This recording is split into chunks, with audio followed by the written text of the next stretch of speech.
Je vais vous montrer une vidéo qui va nous montrer à quel point ces gens-là sont diaboliques, à quel point ces gens-là ont préparé leur plan depuis fort longtemps, et surtout à quel point ces gens-là vont vous ruiner jusqu'aux dernières économies et billets qui traînent dans votre poche.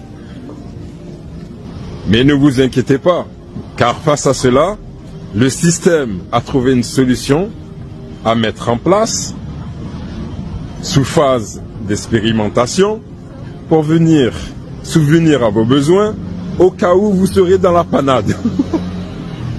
Vous ne comprenez pas ce que je suis en train de dire, c'est pas grave. Regardez la vidéo et on en parle juste après. Sécurité sociale de l'alimentation, c'est comme si vous pouviez payer vos courses avec un genre de carte vitale. La raison pour laquelle je vous en parle aujourd'hui, c'est parce qu'il y a une proposition de loi qui sera examinée ce jeudi à l'Assemblée nationale. Alors la loi ne vise pas à mettre en place cette sécurité sociale de l'alimentation, mais simplement à financer des expérimentations à l'échelle locale. Et à quoi est-ce que ça pourrait ressembler concrètement, cette sécurité sociale de l'alimentation? Eh bien en fait, elle repose sur 3 principes. Le premier, c'est l'universalité, c'est-à-dire que tout le monde y aurait droit à 150 € crédités sur une carte pour faire ses courses tous les mois. Le deuxième principe, c'est le financement par des cotisations sociales. Et le troisième principe, c'est la mise en place d'un conventionnement de certains produits ou de certains magasins qui seraient décidés sur des critères sociaux, environnementaux, donc des produits sains, locaux, etc.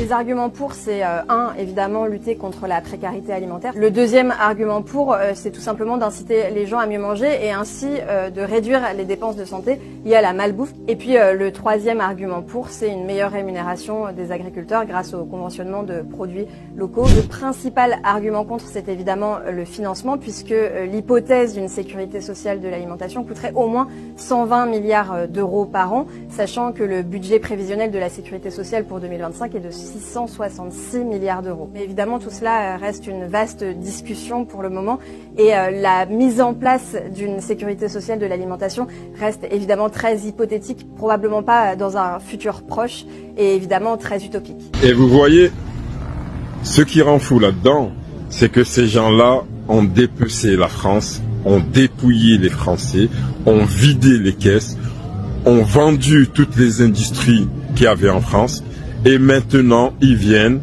comme pour le RSA, sous condition, sous phase expérimentale. Ces gens-là viendraient vous apporter de l'aide, vous voyez, comme un bon samaritain, hein, qui viendrait sans arrière-pensée derrière, comme si c'était vous qui avez fait la demande. Or, c'est ces gens-là qui vous ont plongé dans cet état de fait.